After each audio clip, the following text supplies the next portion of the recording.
नमस्कार। अपने पिछले व्याख्यान में हमने रस के चार अवयवों में से स्थायी भाव और संचारी भाव की चर्चा की थी। आज हम विभाव और अनुभावों की चर्चा करने जा रहे हैं। विभाव और अनुभाव रस सूत्र में भी इनका सन्निवेश है। ये प्रमुख रस के अवयव या रस सामग्री माने गए हैं।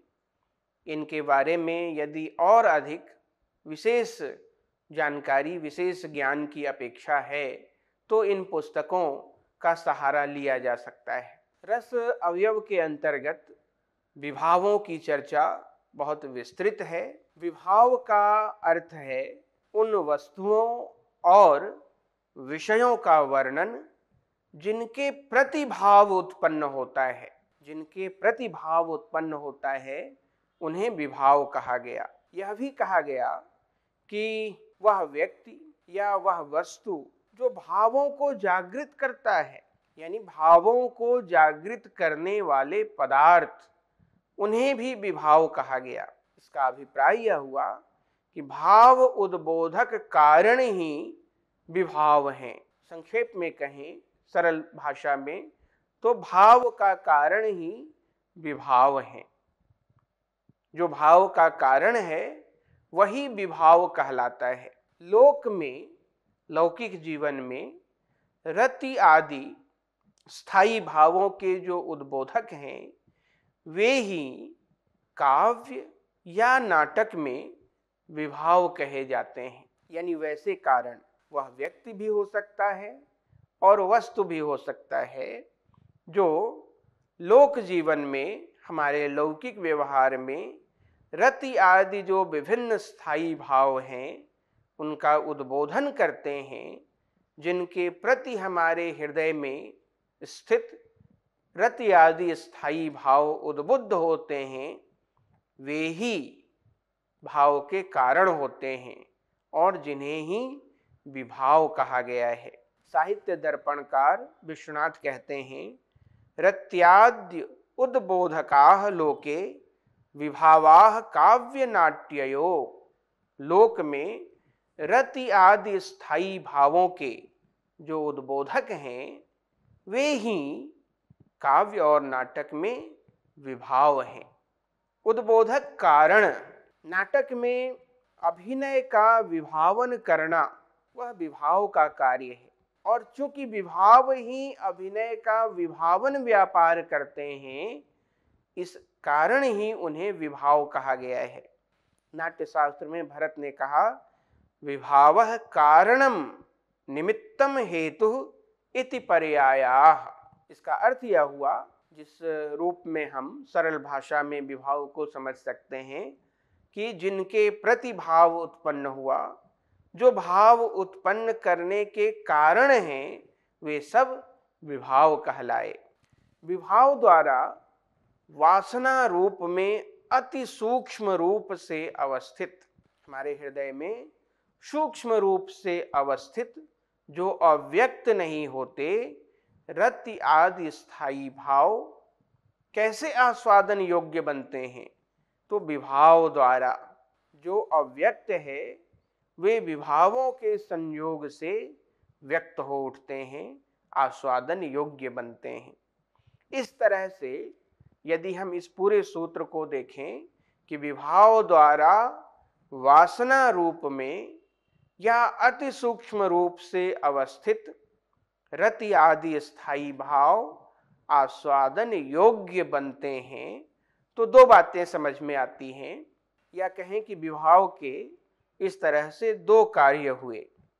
एक तो हमारे चित्त का, हमारे मन का, हृदय का उद्बोधन करना, और दूसरा विभाव हमारे हृदय का उद्बोधन तो करता ही है, हमारे चित्त का उद्बोधन तो करता ही है, पर रस स्थायी भावों को भी रसास्वादनीय बनाता है।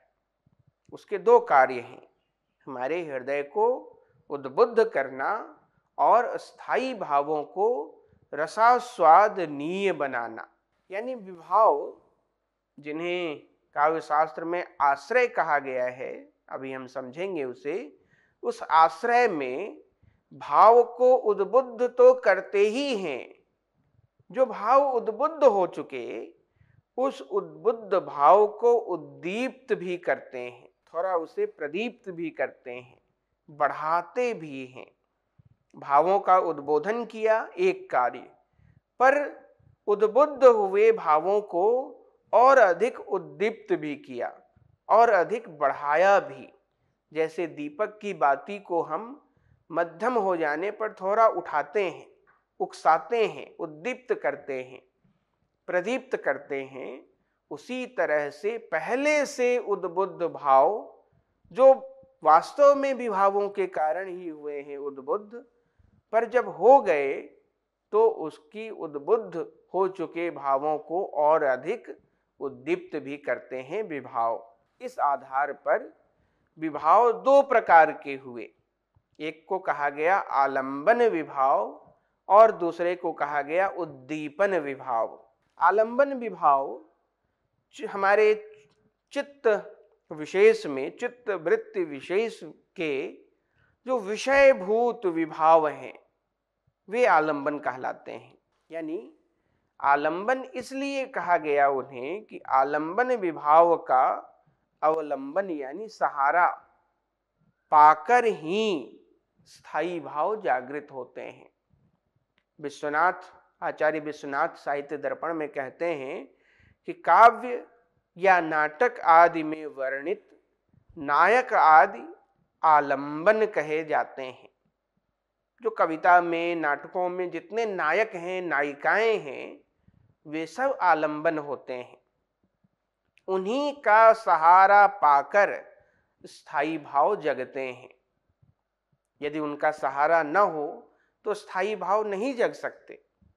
तो यही कह रहे हैं विश्वनाथ की काव्य या नाटक आदि में जिन नायकों नायिकाओं का हम वर्णन करते हैं, वे आलंबन कहे जाते हैं, क्योंकि इन्हीं के द्वारा सहृदयों के चित्त में रस का संचार होता है। आलंबन कहने का अभिप्राय यह भी है कि रस जिस पर टिकता है, रस जिस पर अवलंबित होता है, रस जिस पर मजबूती से स्थायित्व को प्राप्त करता है, या रस जिस पर आश्रित होता है, उसे ही तो आलंबन कहा जाएगा। और इसी अर्थ में काव्य और नाटकों के नायक नायिकाएं आलंबन कहे गए हैं। जैसे जो श्रृंगार रस का उदाहरण लेते हैं, तो श्रृंगार रस में नायक नायिका आलंबन हुए, पर वीर रस में शत्रु पक्ष है, वह आलंबन होगा, क्योंकि उसके बिना नायक के मन में वीरता का भाव उद्बुद्ध ही नहीं हो सकता। नायक यदि नायिका को न देखे तो उसके मन में श्रृंगार का भाव उद्बुद्ध ही नहीं हो सकता। तो श्रृंगार के प्रसंग में, श्रृंगार रस में नायक नायिकाएं आलंबन हुई, पर वीर रस के प्रसंग में जो शत्रु है वह आलंबन हुआ। अब इसे यूं भी समझ सकते हैं, एक दृश्य आपके सम्मुख है कि सुरम्य वन प्रांतर है और उसमें दुष्यंत और शकुंतला विचरण कर रहे हैं। अब इस दृश्य को यदि हम विचार के क्रम में देखें इस प्रसंग में, तो हम पाते हैं कि उपवन के एकांत सुंदर वातावरण में शकुंतला को देखकर दुष्यंत के मन में रति भाव का उद्रेक होता है। वन प्रांतर जो उपवन है, आश्रम है मुनि का, वह एकदम सुंदर है, सुरम्य है, श्रृंगार रस के अनुकूल है। ऐसे अनुकूल परिवेश में शकुंतला को दुष्यंत ने देखा, और देखने से पहले नहीं, पर शकुंतला को देखने के बाद दुष्यंत के मन में रति भाव का उद्रेक हुआ। यानी शकुंतला को यदि वहां से हटा दिया जाए तो सुरम्य वातावरण तो है और दुष्यंत भी हैं, पर उनके मन में रतिभाव का उद्रेक नहीं हो सकता। तो एक कारण तो चाहिए, वह कारण उपस्थित हुई है शकुंतला के रूप में। तो उपवन के एकांत सुंदर वातावरण में शकुंतला को देखकर दुष्यंत के मन में रतिभाव का उद्रेक होता है। अब इस संदर्भ में जो शकुंतला है वह रतिभाव की आलंबन हुई, क्योंकि उसी को देखकर तो दुष्यंत के मन में रतिभाव का उद्रेक हुआ। तो आलंबन हुई शकुंतला, और उपवन का सुंदर वातावरण दुष्यंत के मन में उद्बुद्ध इस रति को और अधिक उद्दीप्त कर रहा है। इस अर्थ में वह हुआ उद्दीपन। आलंबन हुई शकुंतला और उद्दीपन वातावरण। और इसी उदाहरण में यह जो दुष्यंत है जिसके मन में रतिभाव उद्बुद्ध हुआ है वह आश्रय कहलाएगा, क्योंकि उसी ने रति नाम के उस भाव को अपने हृदय में आश्रय दिया है, उसे बैठाया है, स्थान दिया है। तो आश्रय हुआ दुष्यंत, आलंबन हुई शकुंतला, और सुरम्य परिवेश वह हुआ उद्दीपन। अब यह जो आलंबन है, नायक नायिका आदि, इस आलंबन के भी दो भेद हैं। एक को कहा गया है विषयालंबन, जो भाव का विषय होते हैं, और एक हुआ आश्रयालंबन, जो भाव का आश्रय होते हैं। विषयालंबन और आश्रयालंबन, जिसके कारण मानसिक विकार, भाव या रस की प्रतीति होती है, या कहें कि जिसके कारण भाव जगता है, उसे तो विषयालंबन कहा जाएगा। और जहां मानसिक विकार, भाव या रस दिखाई देती है, उसे आश्रयालंबन कहा गया। विषयालंबन वह हुआ जिसके कारण भाव उत्पन्न हुआ, और जहां उत्पन्न हुआ, जहां वह दिखाई पड़ रहा है, उत्पन्न होता हुआ, उत्पन्न हुआ, प्रतीत हो रहा है, दृष्टिगोचर हो रहा है, वह आश्रयालंबन हुआ। यानी जिसमें रस की उत्पत्ति होती है या जो रस का अनुभव करता है, उसे आश्रय कहते हैं। दुष्यंत इसी अर्थ में आश्रय है, क्योंकि दुष्यंत के मन में ही रस की उत्पत्ति हुई है, और इसी अर्थ में शकुंतला आलंबन है, क्योंकि वह रस की उत्पत्ति का कारण है। विभाव पक्ष के अंतर्गत उन व्यक्तियों या वस्तुओं का भी ग्रहण होता है जो भाव को उद्दीप्त करने या व्यक्त करने वाली होती हैं। आलंबन में जो चेष्टाएं दिखाई देती हैं उन्हें उद्दीपन कहते हैं। अब जैसे दुष्यंत ने शकुंतला को देखा, और शकुंतला भी यदि अपने तिर्यक नयनों से थोड़ी तिरछे होकर, थोड़ी लज्जाशील होकर, शर्माती हुई दुष्यंत की ओर देखती है, तो चूंकि शकुंतला को देखने से ही दुष्यंत के मन में रति भाव उत्पन्न हो चुका है, अब उसी दुष्यंत ने उस शकुंतला को थोड़ा शर्माते हुए भी देखा। तो उस शकुंतला की यह जो आंगिक चेष्टा है, उसकी यह जो हरकत है, इसको देखकर दुष्यंत के मन में उत्पन्न हो चुका वह रति नाम का भाव और अधिक प्रदीप्त होगा और अधिक बढ़ेगा। तो इसी अर्थ में यह कहा गया कि जो आलंबन है, शकुंतला आदि जो रस का कारण है, उसकी जो चेष्टाएं होती हैं, उसकी जो रसानुकूल चेष्टाएं हैं, वे सब उद्दीपन होती हैं। तो उद्दीपन भी दो हो गए, एक तो सुरम्य परिवेश, रसानुकूल वातावरण, और आलंबन की चेष्टाएं।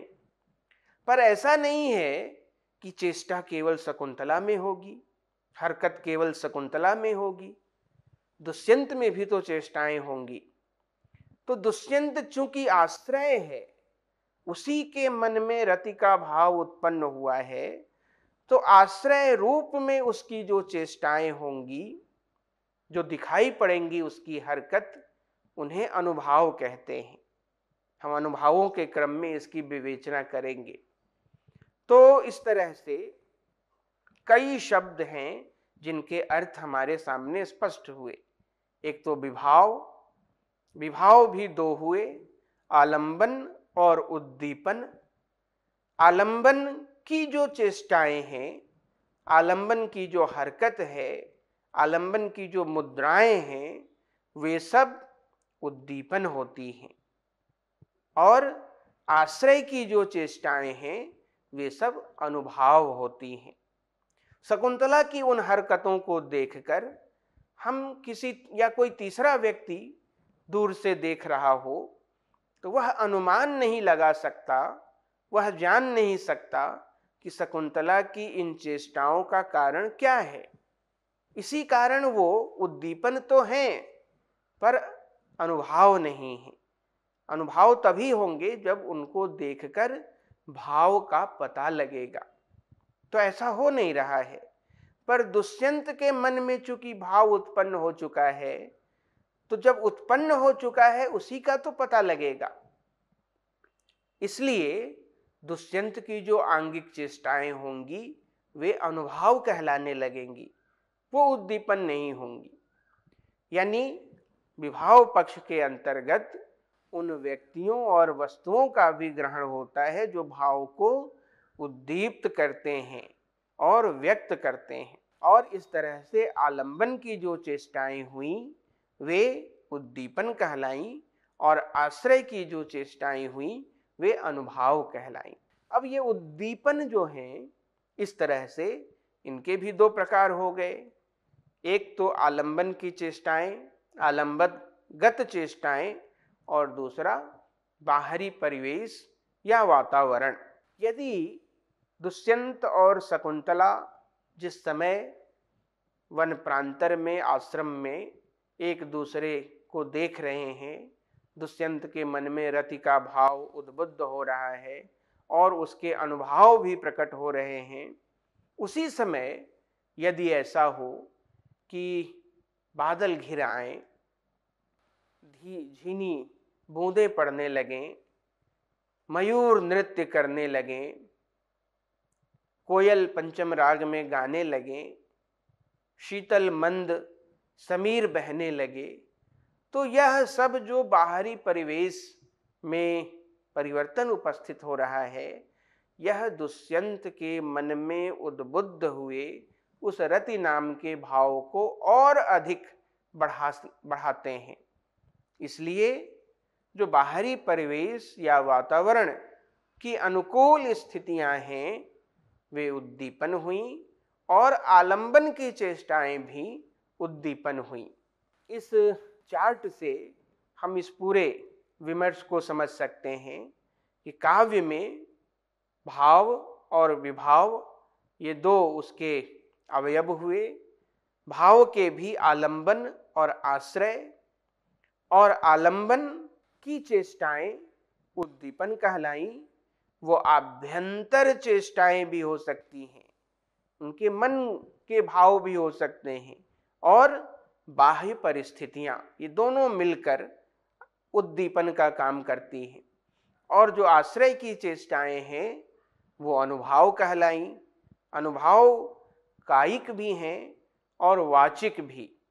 और कायिक अनुभाव भी तीन तरह के हैं, सात्विक, आंगिक और आहार्य। अब हम अनुभावों को समझने की चेष्टा करते हैं। भरत मुनि ने वाणी तथा अंग संचालन आदि द्वारा व्यक्त अभिनय रूप भावनाभिव्यंजना को अनुभाव कहा है। अभिनय रूप भावना अभिव्यंजना, अभिव्यंजना यहाँ मुख्य है। भाव दिखाई नहीं पड़ते, वो हृदय में सूक्ष्म रूप से स्थित होते हैं, पर किसी के मन का भाव हम जान तो लेते हैं। तो जिस सहायता से, जिन कारणों से मन के उन सूक्ष्म भावों का हम पता लगा लेते हैं, कोई तीसरा व्यक्ति पता लगा लेता है, असल में वे ही अनुभाव कहलाते हैं। विश्वनाथ ने कहा, उद्बुद्धम कारणैः स्वैः स्वैर बहिर्भावम प्रकाशयन्।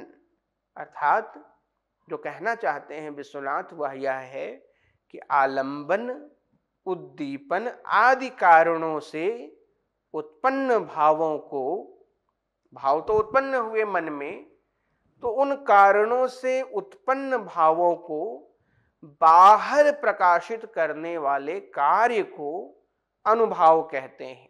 जिस तरह से हमारे मन के भावों के अनुसार हमारा मुखमंडल भी बदलता है। यदि हम भीतर से बहुत तृप्त और संतुष्ट होते हैं तो हमारा चेहरा भी इसका प्रमाण देता है। यदि मन में चिंता होती है तो हमारे मुखमंडल पर भी उस चिंता की रेखाएं दिखाई पड़ने लगती हैं। तो बाहर जो दिखाई पड़ने वाली अवस्था है, जिनके माध्यम से हम मन में उत्पन्न भावों का पता लगा लेते हैं, वे ही अनुभाव कहलाते हैं। वाणी तथा अंग संचालन आदि की जिन क्रियाओं से आलंबन तथा उद्दीपन आदि के कारण आश्रय के हृदय में जागृत भावों का साक्षात्कार होता है, वही व्यापार अनुभाव है। भावों की सूचना देने के कारण ये बताते हैं कि भाव उत्पन्न हो चुके हैं, यानी भावों के सूचक हैं। तो भावों की सूचना देने के कारण ये भावों के अनु मतलब पीछे, भावों के अनु यानी पश्चातवर्ती एवं कार्य रूप माने जाते हैं। ये भाव के बाद, भाव उत्पन्न होने के बाद भाव का पता बताते हैं, भाव की सूचना देते हैं, इसलिए इन्हें अनुभाव कहा गया। ये पश्चातवर्ती हैं, भाव के कार्य रूप हैं, कारण रूप नहीं। भाव के कारण रूप तो विभाव हुए और कार्य रूप क्या हुआ? अनुभाव। वास्तविक पात्र जो होते हैं के लिए भी, वास्तविक पात्र के लिए कार्य रूप होने पर भी सहृदय की दृष्टि से यदि हम विचार करें, सामाजिक की दृष्टि से विचार करें, तो सहृदय के विचार से ये ही अनुभाव कारण रूप भी हैं। यानी यदि दुष्यंत की दृष्टि से विचार करें, वास्तविक चरित्र की दृष्टि से विचार करें, तो अनुभाव कार्य रूप हैं, फल हैं। पर यदि सहृदय की दृष्टि से विचार करें, जो नाटक देख रहा है या काव्य पढ़ रहा है, उसकी दृष्टि से विचार करने पर ये ही अनुभाव कारण बन जाते हैं, कारण रूप होते हैं, क्योंकि इन्हीं अनुभावों के सहारे ही वह जो सहृदय है, पाठक है, पात्रों के भावों को जान पाता है।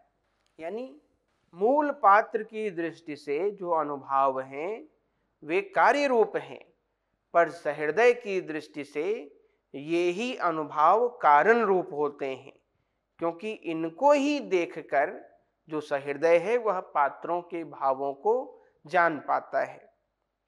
एक उदाहरण से इसे समझते हैं कि एकांत मनोरम स्थल पर प्रियतम को पाकर मन में रति का अनुभव करते हुए नायिका का उसकी ओर कटाक्षपात करना, तिरछे होकर देखना, तिर्यक नयनों से देखना। एकांत स्थल है, उसमें प्रियतम आ गई है और प्रियतम जो नायिका है वह नायक की ओर कटाक्षपात कर रही है। ये सारी परिस्थितियां रति के उद्बुद्ध होने के अनुकूल हैं। तो नायिका का उसकी ओर कटाक्षपात करना, संकेत से बुलाना, रोमांचित हो जाना, सावधानी के लिए इधर उधर देखना, आंखें चुराना, लज्जा का भाव उदित होना, ये सब अनुभाव कहलाएंगे। नायक यह समझ रहा है कि नायिका के मन में उसके प्रति प्रेम है। नायिका भी यह समझ रही है कि वह नायक उसके प्रति उसके मन में रति नाम का भाव उद्बुद्ध है। पर कोई तीसरा जो इन दोनों के मन की बात नहीं जानता, वह भी यह देखकर समझ लेगा, यदि वह नायिका को कटाक्षपात करते हुए देख रहा है, यदि वह यह देख रहा है कि नायिका संकेत से नायक को बुला रही है, यदि उसने देखा कि नायिका को रोमांच हो जा रहा है, यदि उसने पाया कि नायक समीप है और नायिका आंखें चुरा रही है, इधर उधर देख रही है, उसकी ओर सीधी आंखों से देखकर बात नहीं कर रही, तो इन सारे आंगिक चेष्टाओं को देखकर वह पता लगा लेगा कि नायिका के मन का भाव क्या है, नायक के मन का भाव क्या है। तो इस कारण ही ये सारे व्यापार, ये सारी चेष्टाएं अनुभाव कहलाती हैं। बिहारी का दोहा है बहुत प्रसिद्ध, कहत नटत रीझत खिजत मिलत खिलत लजियात, भरे भवन में करत हैं नैनन ही सो बात। भरी सभा है, उसमें नायक भी है, संयोग से नायिका भी है, पर इतने लोगों की उपस्थिति में वे दोनों एक दूसरे को अपने मन की बात सीधे सीधे ऊंची आवाज में नहीं बता सकते। तो यह जो कहना है, मुकरना है, रीझना है, खिलना है, कहत नटत रीझत खिजत मिलत खिलत लजियात, ये सारे अनुभावों के उत्कृष्ट उदाहरण हैं।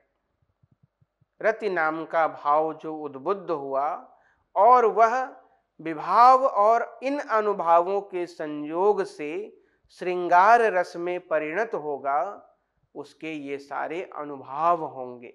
इस तरह से हम कह सकते हैं कि विभावों के कारण मन में उत्पन्न विकारों या स्थायी भावों को प्रकाशित करने वाले कार्य अनुभाव हैं। अनुभाव के दो अर्थ हुए, जो हमने अभी जाना है उससे यह मालूम हुआ कि अनुभाव शब्द का प्रयोग दो अर्थों में किया गया है।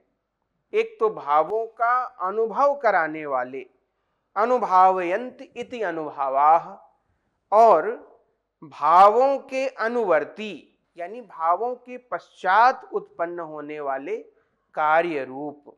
पहले अर्थ में ये विकार रूप एवं वैसे सूचक साधन हैं जो दर्शकों, पाठकों अथवा सहृदयों के अनुभव में लाते हैं कि आश्रय के हृदय में भाव उत्पन्न हो चुका है। उन विकारों यानी कायिक चेष्टाओं को देखे बिना सहृदय इससे अनभिज्ञ रहता है, वह जान नहीं पाता कि आश्रय में विशेष भाव जगा है या नहीं। पर लोक पक्ष में किसी तीसरे के लिए ये ही अनुभाव सहृदय के लिए वह व्यक्ति जो स्वयं उस रति भाव का अनुभव करने वाला नहीं है, वह वही नहीं है, मूल पात्र नहीं है, कोई तीसरा है जो प्रेक्षक है, सुमनस है, सहृदय है, सामाजिक है, दर्शक है, श्रोता है, पाठक है। अलग अलग जो समय में अलग अलग इसके नाम हैं, उन सब के लिए तो यह कार्य रूप नहीं हुआ, वे सब इसको कारण रूप में समझते हैं, क्योंकि उनके हृदय में इस दृश्य को देखकर भी श्रृंगार आदि रस का अनुभव होता है, वह इन्हीं अनुभावों के कारण। तो सहृदय के लिए ये अनुभाव कारण रूप भी हुए। सुविधा के लिए आचार्यों ने इन अनुभवों को 5 कोटि में विभाजित किया है: कायिक, मानसिक, वाचिक, आहार्य और सात्विक। हृदय के भीतर स्थित भावों की सूचना देने वाली शरीर की जो चेष्टाएं हैं, कृत्रिम चेष्टाएं हैं, यथा भिन्न भिन्न भावों के अनुरूप हस्त संचालन, कटाक्षपात, भ्रूक्षेप, मुट्ठी बांधना आदि, ये सब कृत्रिम कायिक चेष्टाएं हैं। इनको कायिक अनुभाव कहा गया है। रामचरितमानस में लिखा कि बहुरी बदन विधु अंचल ढाकी, पियतन चितय भौह करी बाकी। अपने भौहों को थोड़ा तिरछा करके प्रिय की ओर देखना। तो यह जो भौहों का टेढ़ा करना है, यह कायिक अनुभव है। मानसिक अनुभव वह होते हैं कि जिसमें अंतःकरण की भावना के अनुरूप मन में हर्ष विषाद आदि का उद्वेलन होता है। देखि सीय शोभा सुख पावा, हृदय सराहत वचन न आवा। हृदय तो प्रसन्न हो रहा है, पर कुछ कहने के लिए शब्द नहीं मिल रहे हैं। यह मानसिक अनुभव का उदाहरण है। ये जो कायिक और मानसिक अनुभव हैं, इनके भी अंगज, अयत्नज और यत्नज 3 प्रकार माने गए हैं। जो तीसरी कोटि है अनुभवों की, वह वाचिक अनुभव है, यानी अलग अलग अवसर के अनुरूप, भावना के अनुरूप जो वचनोद्गार होते हैं, आलाप, प्रलाप, विलाप, अनुलाप, संलाप, अपलाप, संदेश, अतिदेश, निर्देश, उपदेश, अपदेश और व्यपदेश, इनको वाचिक अनुभव कहा गया है। और इनके अलग अलग उदाहरण भी दिए गए हैं।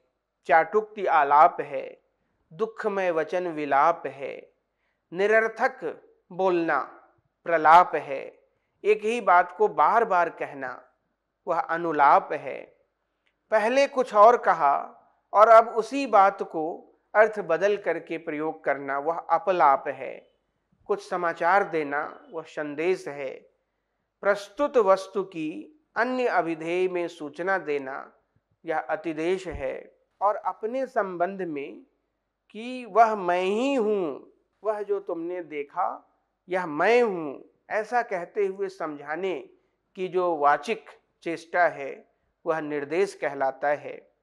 शिक्षा देना उपदेश है, और मैंने या उसने ऐसा कहा, जब हम किसी दूसरे से इस तरह से कहते हैं तो इसे अपदेश कहते हैं। और व्याज पूर्वक बहाने से आत्माभिलाष प्रकट करना, अपने मन की बात प्रकट करना, यह व्यपदेश कहलाता है।